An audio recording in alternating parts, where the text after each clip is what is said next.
ओम नमो भगवते वासुदेवाय। जय श्री कृष्णा। राधे राधे। आप और आपके पूरे परिवार पर भगवान विष्णु की कृपा सदैव बनी रहे। आप सभी को निर्जला एकादशी की ढेर सारी शुभकामनाएं। आज हम इस वीडियो में सुनेंगे निर्जला एकादशी की संपूर्ण व्रत कथा। निर्जला एकादशी का व्रत ज्येष्ठ मास के शुक्ल पक्ष की एकादशी तिथि को किया जाता है। पूरे साल की एकादशी तिथियों का फल पाने के लिए इस पवित्र एकादशी का व्रत अवश्य ही करना चाहिए। आइए भक्तों, पूरी श्रद्धा भाव से प्रसन्नचित मन से इस कथा का आनंद लेते हैं। अगर आप इस निर्जल व्रत को नहीं रख पाते हो तो इस कथा को जरूर सुनना। शौनक आदि 88,000 ऋषि मुनि बड़ी श्रद्धा से इन एकादशियों की कल्याणकारी व पापनाशक रोचक कथाएं सुनकर आनंद मगन हो रहे थे। अब सबने ज्येष्ठ माह के शुक्ल पक्ष की एकादशी की कथा सुनने की प्रार्थना की।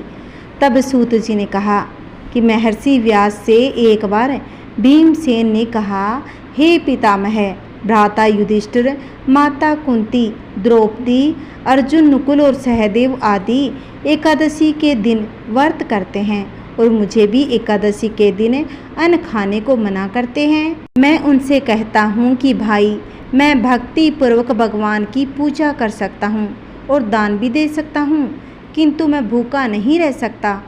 इस पर महर्षि व्यास ने कहा, हे भीमसेन, वे सही कहते हैं। शास्त्रों में वर्णित है कि एकादशी के दिन अन्न नहीं खाना चाहिए। यदि तुम नरक को बुरा और स्वर्ग को अच्छा समझते हो तो प्रत्येक महीने की दोनों एकादशियों को अन्न मत खाया करो। महर्षि व्यास की बात सुनकर भीमसेन ने कहा कि हे पितामह, मैं आपसे पहले भी कह चुका हूँ कि मैं एक दिन तो क्या, एक समय भी भोजन के बिना नहीं रह सकता हूँ। फिर मेरे लिए पूरे दिन का उपवास करना क्या संभव है।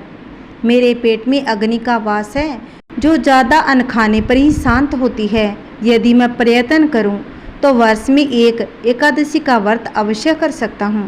अतः आप मुझे कोई एक ऐसा व्रत बतलाइए जिसके करने से मुझे स्वर्ग की प्राप्ति हो सके। भीमसेन की बात सुनकर व्यास जी ने कहा कि हे पुत्र, बड़े बड़े ऋषि और महर्षियों ने बहुत से शास्त्र आदि बनाए हैं। यदि कलयुग में मनुष्य उनका आचरण करे तो अवश्य ही मुक्ति को प्राप्त होता है। उनमें धन बहुत कम खर्च होता है। उनमें से जो पुराणों का सार है वह यह है कि मनुष्य को दोनों पक्षों की एकादशी का व्रत जरूर करना चाहिए। इससे उन्हें स्वर्ग की प्राप्ति होती है। व्यास जी ने कहा कि हे भीम, ज्येष्ठ मास में सूर्य वृष राशि पर हो या मिथुन राशि पर शुक्ल पक्ष में जो एकादशी हो उसका यत्न पूर्वक निर्जल व्रत करो। केवल कुल्ला या आचमन करने के लिए मुख में जल डाल सकते हो। उसको छोड़कर किसी प्रकार का जल विद्वान पुरुष मुख में न डाले, अन्यथा व्रत भंग हो जाता है। एकादशी को सूर्योदय से लेकर दूसरे दिन के सूर्योदय तक मनुष्य जल का त्याग करे तो यह व्रत पूर्ण माना जाता है।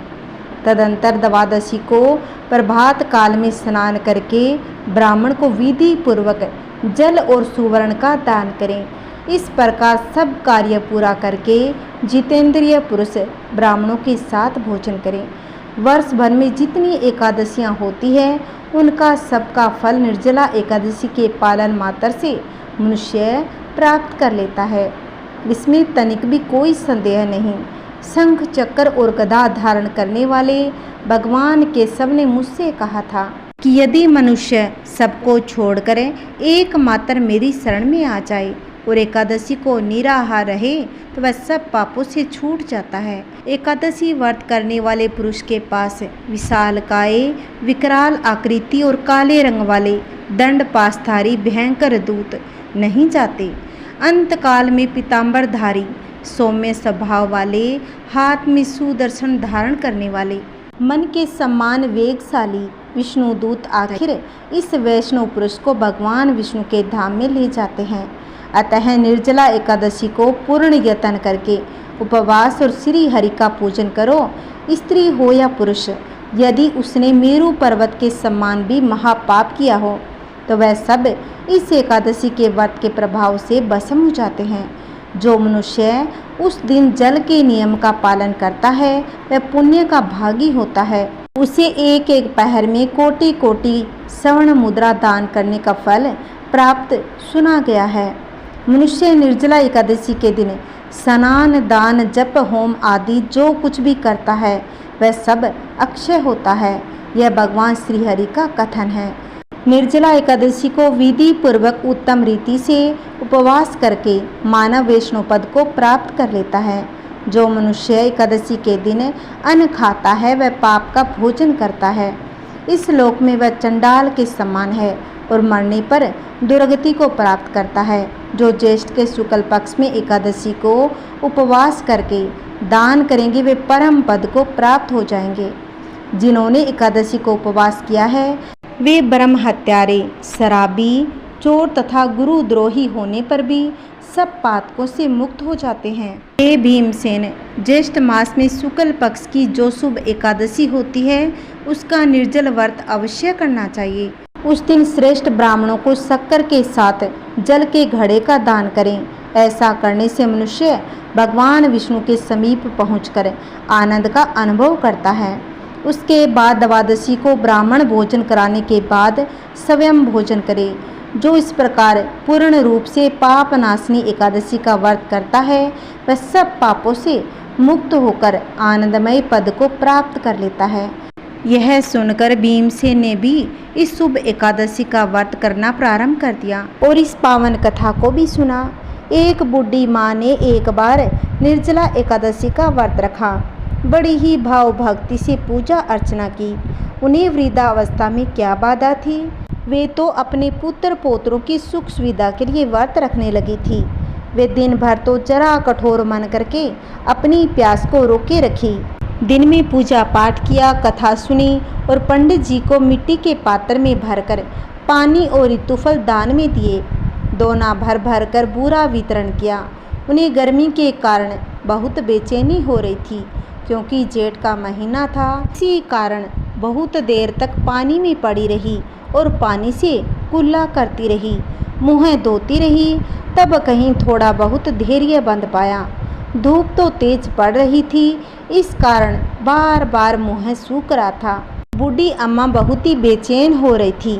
एक बुढ़ापा और दूसरी ये भयंकर गर्मी। वृद्धावस्था की स्थिति तो दूसरी प्रकार की होती है। जैसे तैसे रो धोकर दिन तो कट पाया। अब पहाड़ सी रात सामने थी। उसका कटना बड़ा ही कठिन दिखाई दे रहा था। खटिया पर पड़े पड़े शांति नहीं मिल रही थी। वे बार बार करवट बदल रही थी। अनेक बार वे बाहर जाती और घर के अंदर आती। उन्हें घर के अंदर शांति नहीं मिल रही थी। वे पड़ी पड़ी एकादशी माता का स्मरण कर रही थी और कह रही थी, हे माता जी, आप मेरी लाज रखना। आप ही मुझे शक्ति देना जिससे मैं भली भांति आपका व्रत पूर्ण कर सकूं और ये पहाड़ सी रात शांति पूर्वक व्यतीत कर सकूं। प्यास के कारण बूढ़ी माँ की बेचैनी तो बढ़ ही रही थी। उन्होंने धैर्य रखने का बहुत ही प्रयास किया किंतु सहनशीलता की सीमा टूट गई और वे हड़बड़ाकर एकदम चिल्ला पड़ी। बोली कि बचाओ बचाओ बचाओ। अम्मा का चिल्लाना सुनकर परिवार भर के नर नारी और बच्चे पड़ोसी इकट्ठे होकर बूढ़ी माँ की खटिया के समीप आ पहुँचे। सबने पूछा कि अम्मा जी, आपको क्या हुआ? आप क्यों चिल्ला पड़ी? आप इस वृद्धावस्था में ये कठिन व्रत क्यों कर रही हो? अम्मा जी, शक्ति से ही भक्ति होती है। परिवार वालों ने बहुत समझाया लेकिन बूढ़ी अम्मा प्रण कर चुकी थी। थोड़ी देर में वे फिर से बोली, अरे हमारे तो प्राण निकले जा रहे हैं। मेरी छाती पर ठंडे पानी का पात्र रख दीजिए। नातियों ने दादी की छाती पर ठंडे पानी का पात्र रख दिया। तब कहीं थोड़ी देर आराम मिला और थोड़ी देर के लिए उन्होंने अपनी आंखें बंद कर ली। अब ग्यारस माता ने सोचा, ये बूढ़ी अम्मा है तो बहुत कठोर, जरा जाकर उसकी परीक्षा लेनी चाहिए। वे आधी रात को मुर्गा बनकर टेर लगाने लगी। मुर्गा की आवाज़ सुनकर दादी जल्दी से उठी और बाहर जाकर आसमान की ओर देखा किंतु आसमान में कहीं उन्हें प्रातःकालीन तारा दिखाई नहीं दे रहा था। वे सोचने लगी, ये मुर्गा क्यों और कैसे बोल गया? अभी तो सुबह हुई भी नहीं। उन्हें प्यास तो बढ़ ही रही थी। थोड़ा बहुत उनका मन भी विचलित होने लगा। किंतु अंत में उन्होंने दृढ़ निश्चय कर लिया कि मैं अब व्रत को पूर्ण करके ही छोड़ूंगी, चाहे भले ही उसके प्राण निकल जाए। ये सोचकर फिर वे खटिया पर शिथिल होकर लेट गई। थोड़ी देर बाद ग्यारस माता ने उनकी परीक्षा लेने की सोची। एक छोटी सी बालिका एक गिलास में शरबत लेकर उनके सिराहने आकर खड़ी हो गई और जोर से बोली कि दादी जी, सुबह हो गई, आप हाथ मुँह धोकर शरबत पी लीजिए।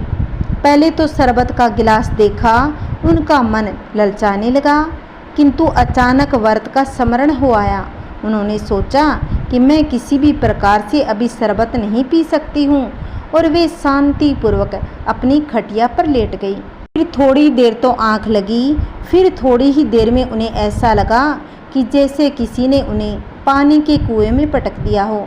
वे बड़ी देर तक उस कुएं में हाथ पांव चलाती रही, किंतु उन्होंने अपने मुँह में पानी की एक बूंद भी नहीं जाने दी। वह बुढ़िया दृढ़तापूर्वक अपने व्रत का पालन करती रही। थोड़ी देर में न जाने कहाँ से सामने आग जलने लगी, जिससे भारी गर्मी और बढ़ने लगी। प्यास के कारण प्राण निकले जा रहे थे, किंतु बूढ़ी अम्मा का कुछ भी नहीं बिगाड़ पाया। वे जहाँ की तहाँ मुस्कुराती हुई सी बैठी रही। थोड़ी देर में बाहर प्रकाश दिखाई देने लगा। ऐसा लगा जैसे सुबह हो गई हो। बूढ़ी अम्मा ने जब बाहर आकर देखा तो समझ गई अभी सवेरा होने में 3-4 घंटे की देरी है। यह जानकर वे शांतिपूर्वक इधर उधर घूमने फिरने लगी। अब तो ग्यारस माता यह बात अच्छी तरह से समझ गई थी। ये बूढ़ी अम्मा किसी भी प्रकार से अपने व्रत से नहीं टल सकती। वह अपने व्रत को पूरा करके ही छोड़ेगी।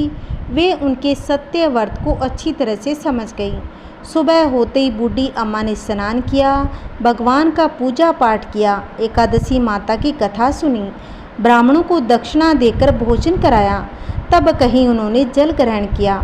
कन्याओं को भोजन कराने के बाद अम्मा ने भोजन किया। उस श्रेष्ठ व्रत के प्रताप से बूढ़ी अम्मा की आयु में वृद्धि हो गई। उनका घर परिवार हरा भरा हो गया। अब उनके घर में किसी प्रकार की कोई कमी नहीं थी। वे हर प्रकार से सुख साधनों से संपन्न हो गई। नाती नातिनों से उनका घर भर गया और वे उसी दिन से 12 महीनों की एकादशी का व्रत करने लगी। एकादशी माता के व्रत के प्रताप से इस संसार में हर प्रकार के सुख भोगकर अंत में बैकुंठ धाम को चली गई। निर्जला एकादशी का व्रत करने से मनुष्य सभी पापों से मुक्त हो जाता है। इस व्रत को भूखे न रहने वाले 5 पांडवों में एक भीमसेन ने इस व्रत का पालन किया और मृत्यु के बाद स्वर्ग प्राप्त किया। बोलिए एकादशी माता की जय हो। इस कथा को कहने वाला, सुनने वाला, हुंकारा देने वाला सभी के घर में सुख शांति बनी रहे। बोलिए श्री हरि विष्णु भगवान की जय हो। ओम नमो भगवते वासुदेवाय। जय श्री हरि। आइए भक्तों, एकादशी व्रत में सुने जाने वाली पावन कथा और सुनते हैं। इसे भी प्रसन्नचित मन से सुनिएगा। किसी भी कथा को आधा अधूरा छोड़कर नहीं जाना चाहिए, जिसे व्रत का पूरा फल नहीं मिलता। आइए भक्तों, इस कथा को सुनते हैं। किसी गांव में रमा नाम की स्त्री रहती थी। उसकी शादी को 5-6 वर्ष हो गए थे, लेकिन उनके कोई संतान नहीं थी। एक बार श्री राधा अष्टमी का उत्सव आया। गांव की औरतें बरसाना जा रही थी। औरतों ने कहा कि तुम भी बरसाना चलो, राधा रानी बड़ी दयालु है, तुम्हारी गोद जरूर भरेगी। रमा कभी भी अपने घर से 7-8 दिन के लिए बाहर नहीं रहती थी। उसके पति और सास ने भी उसे जाने की आज्ञा दे दी। बस उसने मन में ठान लिया कि राधा रानी मेरी गोद जरूर भरेंगे। जिस दिन उसे जाना था उसी दिन उसके पैर में चोट लग गई, चला भी नहीं जा रहा था। फिर भी वह अपने मोहल्लों की स्त्रियों के संग चल दी। सारे रास्ते ट्रेन में राधा कृष्ण का जप कीर्तन करते हुए गई और बरसाना पहुंचकर नहा धोकर राधा जी के मंदिर में जाने के लिए तैयार हुई। जब राधा जी के मंदिर में जाते हैं तो ऊपर सीढ़ियाँ चढ़नी पड़ती हैं। जैसे ही सीढ़ियाँ चढ़ने लगी, रमा ने स्त्रियों से कहा, तुम लोग आगे चले जाओ, मैं धीरे धीरे आ रही हूँ। पैर में चोट लगने की वजह से रमा से चला भी नहीं जा रहा था। 2-4 सीढ़ियाँ चढ़ने के बाद उसका पैर मुड़ गया और वह नीचे गिरने लगी। तभी एक 7-8 साल की कन्या ने उसका हाथ पकड़ लिया। रमा बोली, बेटी आज अगर तुम ना होती तो मैं नीचे ही गिर जाती। तब वह कन्या बोली, मैया मैं आपको ऐसे कैसे गिरने देती। रमा ने पूछा, बेटी तुम्हारा क्या नाम है। तब उस बालिका ने जवाब दिया कि मैया मेरा नाम लाडो है, मेरा घर यहीं पास ही में है, मैं यहीं रहती हूँ। वे दोनों सीढ़ियों पर बैठ गए। लाडो कहने लगी, मैया मेरे लिए क्या लाई हो। ना कोई जान पहचान और लाडो ऐसी बातें कर रही थी। रमा ने सोचा। फिर रमा ने कहा कि लाडो मैं कल तुम्हारे लिए लेकर आऊँगी, तुम्हें क्या पसंद है। लाडो कहने लगी, मुझे नथनी, गले का हार, कान के कुंडल, चूड़ियाँ, मेहंदी, घाघरा चोली, ये सब चीज़ें मुझे पसंद है, कुछ भी ले आना। इतना कहकर वह बालिका वहाँ से भाग गई। जैसे तैसे रमा भी मंदिर में दर्शन करके लौट आई और उस छोटी सी बालिका के बारे में सोचने लगी और बाजार से उसने गले का हार, चूड़ियाँ उसके लिए लाई। अगले दिन वहीं जहाँ मिले थे वह लाडो उसका इंतजार करते हुए चूड़ियाँ और गले का हार जैसे उसे दिया, वह बोली, बस इतनी सी ही, और चीज़ें नहीं लाई। वह मुँह फुलाकर बैठ गई। तब रमा बोली, अभी मैं 8 दिन यहीं पर हूँ, रोज़ तुम्हारे लिए कुछ न कुछ लाया करूँगी। यह सुनकर लाडो उसकी गोद में बैठ गई और गले से लग गई। रमा तो रोने लगी जैसे रमा को एक संतान मिल गई हो। खूब प्यार से उसके सिर पर हाथ फेरा। ऐसे ही वह फिर चली गई। रमा ने मंदिर से आकर घाघरा और चोली उसके लिए बनवाए। ऐसे ही रोज़ कुछ ना कुछ उसे देती। और एक दिन रमा कहती है, अब यह सारी चीज़ें मुझे डालकर भी दिखाओ, मेरी लाडो रानी कैसी लगती है। लाडो के साथ एक लड़का भी था। उसे देखकर रमा ने कहा, आज पता नहीं मेरे मन में क्या आया, मैंने एक धोती और मुकुट मोर वाला लिया, क्या मैं इसे दे दूं? लाडो बोली, यह कलवा है, मेरे साथ ही रहता है, हाँ तुम इसे दे दो। ऐसा कहकर वे दोनों सामान लेकर चले गए। अगले दिन राधा अष्टमी थी। जब रमा सीढ़ियों पर आई वहाँ उसे आज कोई नहीं मिला। बहुत इंतजार के बाद जब वह मंदिर में पहुंची तो वहाँ बहुत ही भीड़ थी। कीर्तन और नृत्य हो रहा था। इसी तरह भीड़ को चीरती हुई वह आगे पहुंची। वहां देखकर राधा जी को देखा और ठाकुर जी को देखा। वही सामान सब जो लाई थी उन्होंने धारण करा हुआ था। वह पत्थर सी हो गई, आंखों से आंसू बहने लगे। अब रमा को बात समझते देर नहीं लगी। वह लाडो जी और कलवा कृष्ण जी थे, स्वयं जगत के पालनहार उसके पास आते हैं। राधा जी उसकी गोदी में बैठती है और उसे सुख प्रदान करती है। वह तो जैसे बावरी हो गई, दिन रात लाडो लाडो कहती रहती, पुकारती रहती। वह स्त्रियों से बोली, तुम लोग घर जाओ, मैं नहीं जाऊंगी। उसकी सास और पति भी उसे लेने आए पर वह साथ में नहीं गई। अब वह प्रतिदिन सीढ़ियों पर बैठे बैठे आंसुओं से सीढ़ियाँ धोती, पलकों से बुहारती। ऐसा करते करते उसे 30 बरस बीत गए। एक दिन एक बालिका उसका हाथ पकड़कर ऊपर अटालिका में ले गई। वहां जाकर बोली, लो आ गई तेरी लाडो। ऐसा कहकर बाहें फैलाकर रमा को बुलाने लगी और अपने गले लगा लिया। उस दिन रमा ऐसा गले लगी, इस पार्थिव शरीर को छोड़कर सदा के लिए अपनी लाडो के पास चली गई। श्री राधा रानी की जय। बोलिए राधे कृष्ण की जय। हरे कृष्ण कृष्ण कृष्ण हरे हरे। आइए भक्तों, अब हम सुनेंगे तुलसी माता की सुंदर कथा। एक बार प्रेम से बोलिए तुलसी माता की जय। सावर्णी मुनि की पुत्री तुलसी अपूर्व सुंदरी थी। उनकी इच्छा थी कि उनका विवाह भगवान नारायण के साथ हो। इसके लिए उन्होंने नारायण पर्वत की घाटी में स्थित बद्री वन में घोर तपस्या की। दीर्घ काल तक तपस्या के उपरांत ब्रह्मा जी ने प्रसन्न होकर दर्शन दिया और वर मांगने को कहा। तुलसी ने कहा, सृष्टिकर्ता ब्रह्मादेव, आप अंतर्यामी हैं, सबके मन की बात को जानते हैं, फिर भी मैं अपनी इच्छा बताती हूँ। मैं चाहती हूँ कि भगवान श्री नारायण मुझे पति रूप में मिले। ब्रह्मा ने कहा, तुम्हारा अभिष्ट तुम्हें अवश्य मिलेगा। अपने पूर्व जन्म में किसी अपराध के कारण तुम्हें श्राप मिला है, इसी प्रकार भगवान श्री नारायण के एक पार्षद को भी दानव कुल में जन्म लेने का श्राप मिला है। दानव कुल में जन्म लेने के बाद भी उसमें नारायण का अंश विद्यमान रहेगा। इसीलिए इस जन्म में पूर्व जन्म के पाप के शमन के लिए संपूर्ण नारायण तो नहीं, नारायण के अंश से युक्त दानव कुल में जन्मे उस श्रापग्रस्त पार्षद से तुम्हारा विवाह होगा। श्राप मुक्त होने पर भगवान नारायण सदा सर्वदा के लिए तुम्हारा पति हो जाएंगे। तुलसी ने ब्रह्मा के इस वरदान को स्वीकार कर लिया, क्योंकि मानव कुल में जन्म के कारण उसे मायावी भोग को भोगना ही था। तुलसी बद्री वन में ही रहने लगी। नारायण का वह पार्षद दानव कुल में शंखचूड़ के नाम से पैदा हुआ था। कुछ दिनों के बाद वह भ्रमण करता हुआ बद्री वन में आया। यहाँ तुलसी को देखते ही वह मंत्रमुग्ध हो गया। तुलसी के सामने उसने अपने साथ विवाह का प्रस्ताव रखा। इतने में ही वहाँ ब्रह्मा जी आ गए और तुलसी से कहा कि तुलसी, शंखचूड़ को देखो, कैसा देव उपम इसका स्वरूप है। दानव कुल में जन्म लेने के बाद भी लगता है जैसे उसके शरीर में नारायण का वास हो। तुम इस प्रस्ताव को शीघ्र ही स्वीकार कर लो। तुलसी को भी लगा कि उसकी तपस्या अब पूर्ण हो गई, उसे इच्छित फल मिला है। शंखचूड़ के साथ उसका गंधर्व विवाह हो गया। वह शंखचूड़ के साथ उसके महल में पत्नी बनकर रहने लगी। शंखचूड़ ने अपनी परम सुंदरी सती साध्वी पत्नी तुलसी के साथ बहुत दिनों तक राज्य किया। उसने अपने राज्य का इतना विस्तार किया कि देवलोक तक उसके अधिकार में आ गया। स्वर्ग का सुख भोगने वाले देवताओं की दशा भिखारियों जैसी हो गई। शंखचूड़ किसी को कष्ट नहीं देता था, पर अधिकार और राज्य छिन जाने से सारे देवता मिलकर ब्रह्मा, विष्णु और शिव की सभा में गए तथा अपनी विपत्ति सुनाई।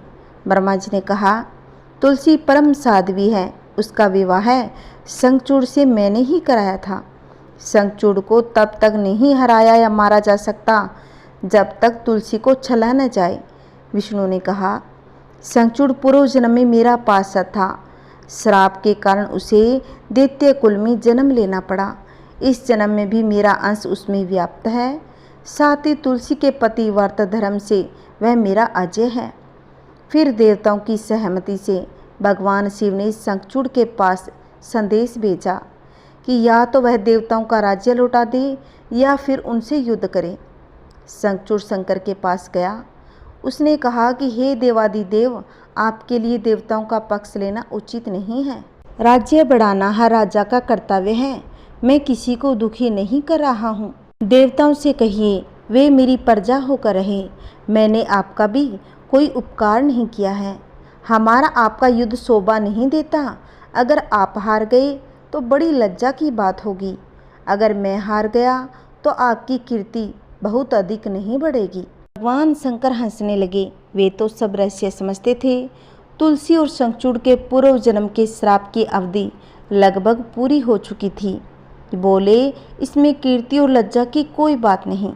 तुम देवों का राज्य लौटाकर उन्हें उनके पद पर प्रतिष्ठित होने दो। युद्ध से बचने का यही एक उपाय है। शंखचूड़ ने कहा, मैंने युद्ध के बल से देवलोक जीता है। कोई उसे युद्ध के द्वारा ही वापस ले सकता है। यह मेरा अंतिम उत्तर है। मैं जा रहा हूँ। ऐसा कहकर शंखचूड़ वहाँ से चला गया। उसने अपनी पत्नी तुलसी को सारी बात कही और कहा, कर्म भोग सब काल सूत्र में बंधा है। जीवन में हर शोक, भय, सुख, दुख, मंगल अमंगल काल के अधीन है। हम तो केवल निमित्त हैं। संभव है भगवान शिव देवों का पक्ष लेकर मुझसे युद्ध करे। तुम किसी बात की चिंता मत करना। तुम्हारा सती तेज मेरी रक्षा करेगा। दूसरे दिन भगवान शंकर के नेतृत्व में देवताओं ने युद्ध छेड़ दिया। शंखचूड़ ने भीषण बाणों की वर्षा कर उनका वेग रोका। उसके प्रहार से देवता डगमगाने लगे। उसने दानवी शक्ति का प्रयोग कर मायावी युद्ध प्रारंभ किया। युद्ध स्थल पर वह किसी को दिखाई नहीं दे रहा था, पर उसके अस्त्र शस्त्र प्रहार कर देवों को घायल कर रहे थे। देवगण अपने अस्त्र चलाए तो किस पर चलाएं, क्योंकि कोई शत्रु सामने था ही नहीं। कई दिनों तक इस तरह भयंकर युद्ध चला। शंखचूड़ पराजित नहीं हुआ। तब शिव ने विष्णु से कहा कि विष्णु, कुछ उपाय करो, अन्यथा मेरा तो सारा यश मिट्टी में मिल जाएगा। विष्णु ने सोचा, बल से तो शंखचूड़ को हराया नहीं जा सकता, इसीलिए छल का सहारा लेना होगा। भगवान ने तुरंत अपना स्वरूप शंखचूड़ जैसा बनाया और अस्त्र शस्त्र से सज्जित हो तुलसी के पास गए कि बोले, प्रिय, मैं युद्ध जीत गया। सारे देवता भगवान शंकर समेत सभी हार गए। इस खुशी में आओ, मैं तुम्हें आलिंगन करूं।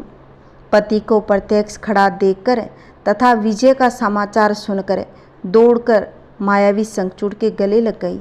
इस प्रकार पति पत्नी दोनों ने आलिंगन को खूब खुशी मनाई। पर पुरुष के साथ इस प्रकार के व्यवहार से उसका सती तेज नष्ट हो गया। उसका सती तेज जो शंखचूड़ की कवच के रूप में रक्षा कर रहा था, वह कवच नष्ट हो गया। शंखचूड़ शक्तिहीन हो गया। यह जानते ही भगवान शंकर ने अपने त्रिशूल से प्रहार किया। त्रिशूल के लगते ही शंखचूड़ चलकर भस्म हो गया। शंखचूड़ के मरने को जानकर विष्णु अपने असली स्वरूप में आ गए। सामने अपने पति शंखचूड़ के स्थान पर भगवान विष्णु को खड़ा देख तुलसी बहुत विस्मित हो गई।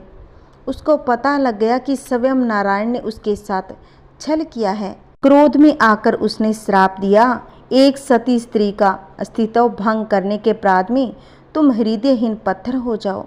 विष्णु ने तुलसी के श्राप को शिरोधार्य कर कहा, देवी, तुम्हारी तथा शंखचूड़ के कल्याण के लिए मुझे ऐसा करना पड़ा। तुम दोनों को श्राप मुक्त करना था। तुम भी अब शरीर त्याग कर तुलसी बिरवा के रूप में जन्म लोगी और मेरी पूजा तुलसी दल से होगी।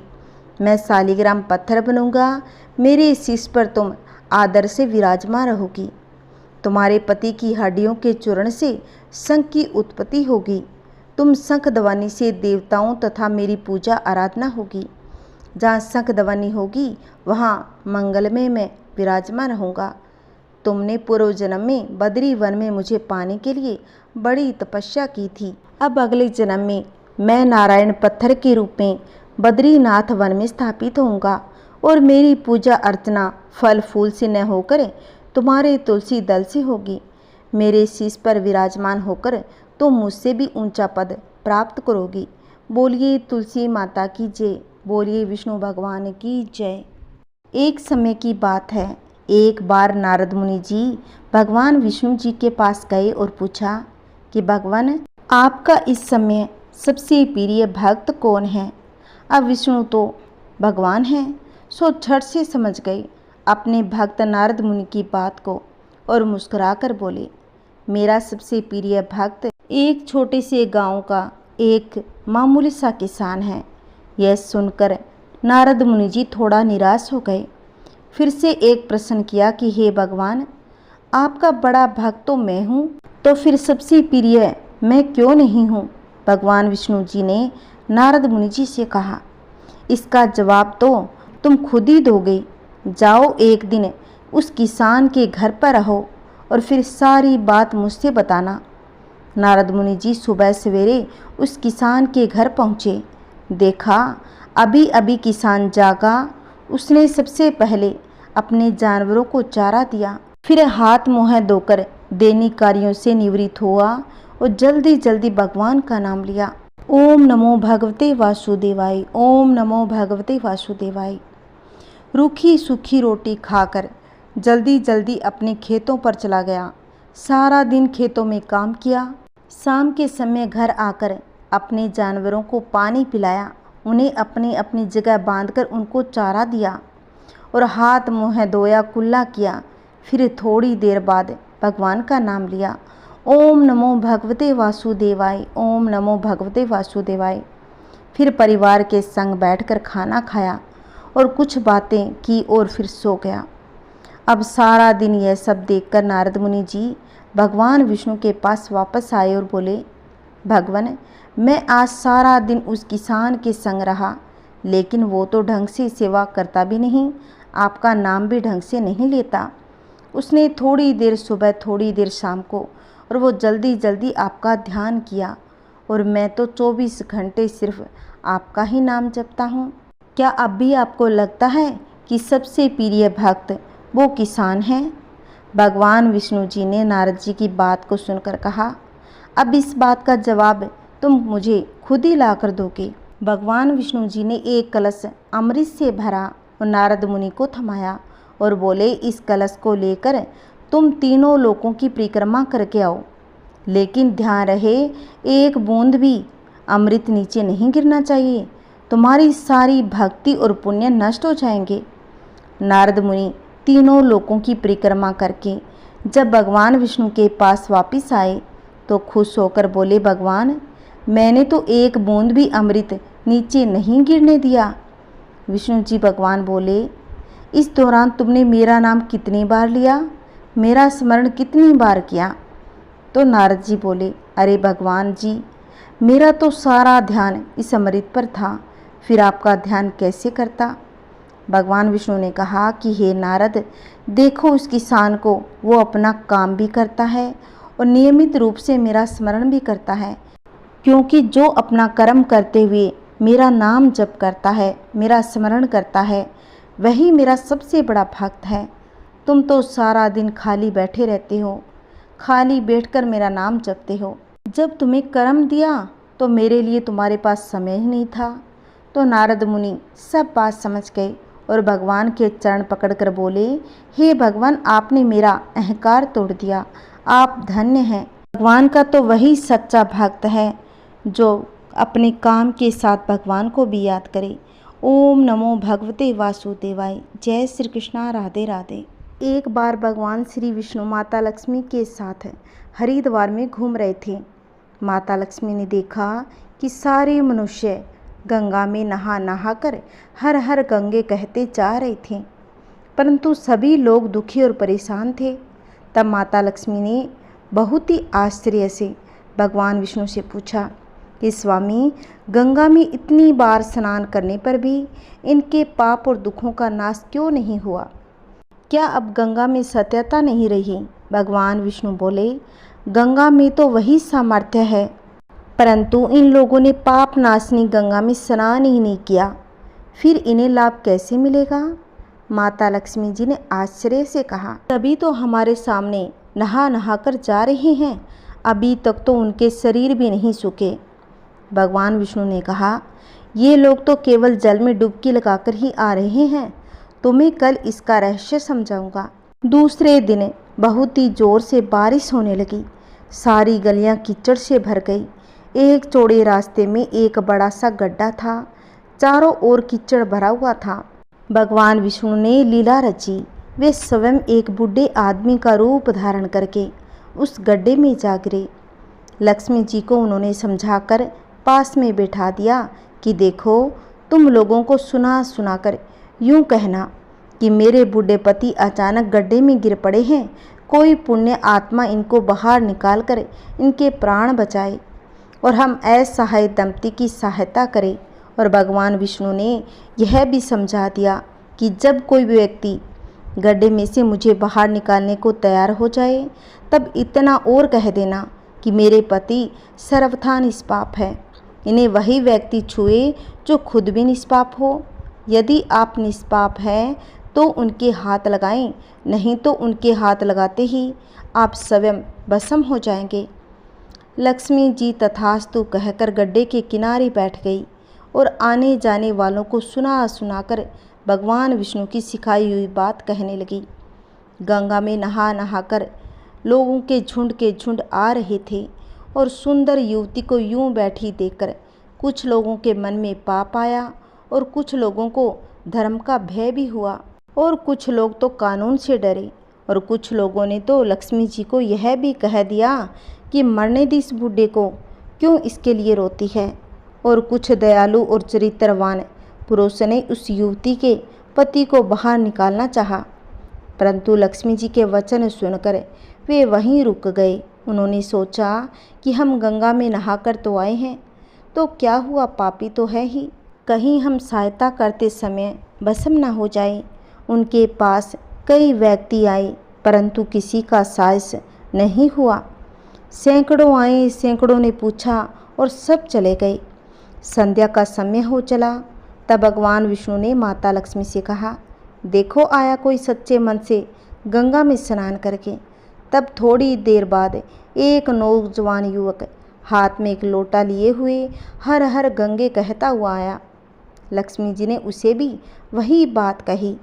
उस युवक का हृदय करुणा से भर गया। उसने भगवान विष्णु को बाहर निकालने की तैयारी की। लक्ष्मी जी ने उसे रोककर कहा कि भाई, यदि तुम सर्वथा निष्पाप हो तो ही मेरे पति को छूना, यदि तुम सर्वथा निष्पाप नहीं हो तो मेरे पति को छूते ही तुम भस्म हो जाए। तो उसने उस समय बिना किसी संकोच किए हुए लक्ष्मी जी से कहा, माता, मेरे निष्पाप होने में तुम्हें संदेह क्यों है? देखती नहीं मैं अभी गंगा स्नान करके आया हूँ। भला गंगा में नहाने के बाद भी क्या पाप रहते हैं? मैं अभी तुम्हारे पति को बाहर निकालता हूँ। युवक ने लपक कर उस आदमी को बाहर निकाल लिया। भगवान विष्णु और माता लक्ष्मी जी ने उसे अधिकारी समझकर अपना असली स्वरूप प्रकट कर दर्शन देकर निहाल कर दिया। भगवान विष्णु ने माता लक्ष्मी से कहा कि इतने सारे लोगों में से केवल इस एक आदमी ने ही सच्चे मन से गंगा स्नान किया है।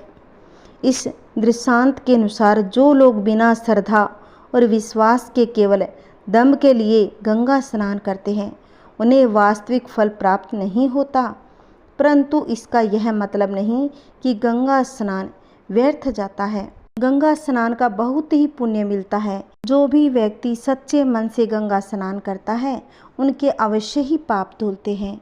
बोलिए गंगा मैया की जय। एक समय गणेश जी ने पृथ्वी के मनुष्य की परीक्षा लेने का विचार किया।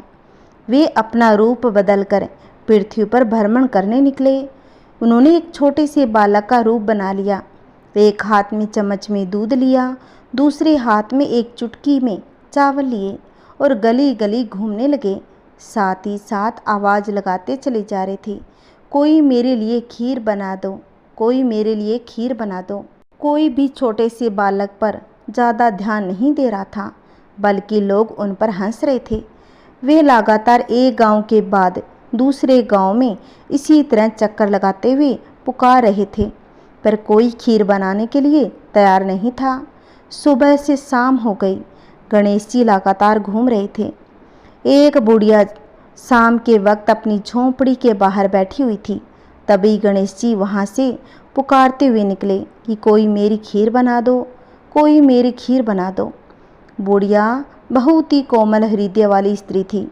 उसने कहा, बेटा, मैं तेरे लिए खीर बना देती हूँ। बुढ़िया अकेली रहती थी। उसने सोचा थोड़ी देर के लिए मेरा भी मन लग जाएगा इस छोटे से बालक के साथ।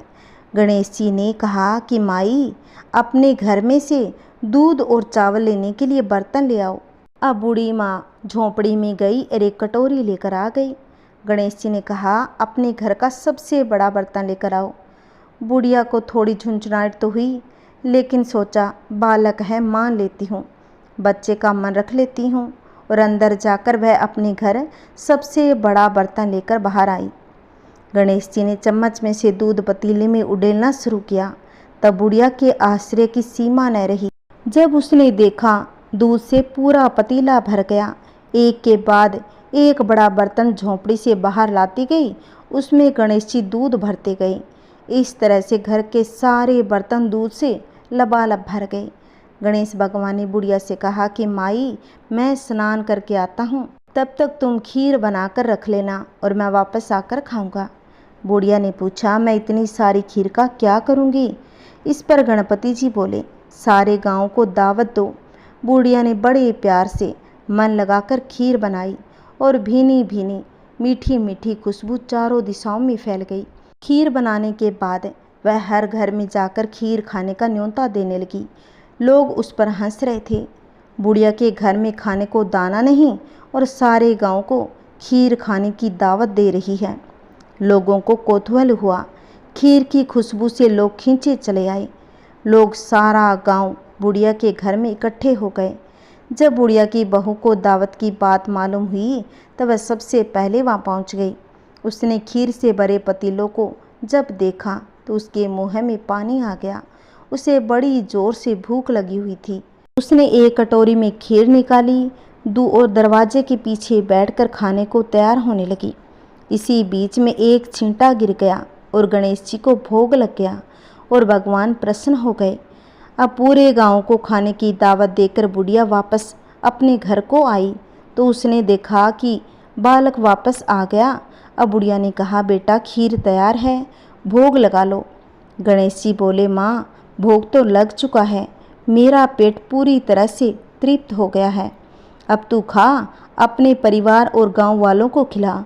बुढ़िया ने कहा, यह तो बहुत ही ज़्यादा है, सबका पेट भर जाएगा, इसके बाद भी यह बच जाएगी, उस बची हुई खीर का मैं क्या करूं? इस पर गणेश जी बोले, उस बची हुई खीर को रात में अपने घर के चारों कोनों में दबा देना। बुढ़िया ने जैसा भगवान ने कहा वैसा ही किया। जब सारा गांव जी भरकर खा चुका था तब ढेर सारी खीर भी बच गई। उसने उसके पात्रों को अपने घर के चारों कोनों में दबा दिया। सुबह उठकर उसने देखा पतीलों में खीर के स्थान पर हीरे, जवाहरात, मोती भरे हुए थे और बहुत ही खुश थी। उसकी सारी दरिद्रता दूर हो गई और आराम से रहने लगी।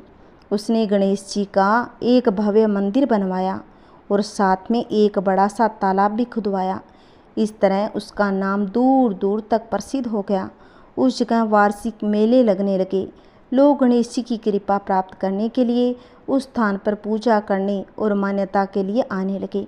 बोलिए गणेश महाराज की जय हो। जो भी इस कथा को सुनता है हुंकारे भरते हैं। जैसी कृपा गणेश भगवान ने बुढ़िया पे की वैसे सभी पर करना, सभी की मनोकामनाएं पूर्ण करना। बोलिए गणेश महाराज की जय। आइए भक्तों, अंत में हम सुनेंगे 11 माता की आरती। इसे भी प्रसन्नचित मन से सुनिएगा। ओम जय एकादशी माता, जय जय एकादशी माता। विष्णु पूजा व्रत को धारण करे, विष्णु पूजा व्रत को धारण करे, शक्ति मुक्ति पाता। ओम जय जय एकादशी माता। तेरे नाम गिनाऊं देवी, भक्ति प्रदान करनी, गण गौरव की देनी, गण गौरव की देनी, माता शास्त्रों में वर्णी।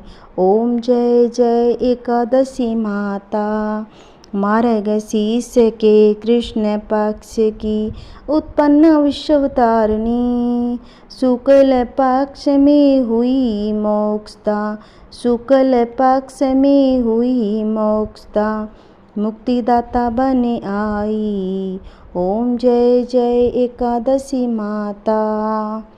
पौष के कृष्ण पक्ष की सफला नामक है, शुक्ल पक्ष में होए पुत्रदा, शुक्ल पक्ष में होए पुत्रदा, आनंद अधिक रहे।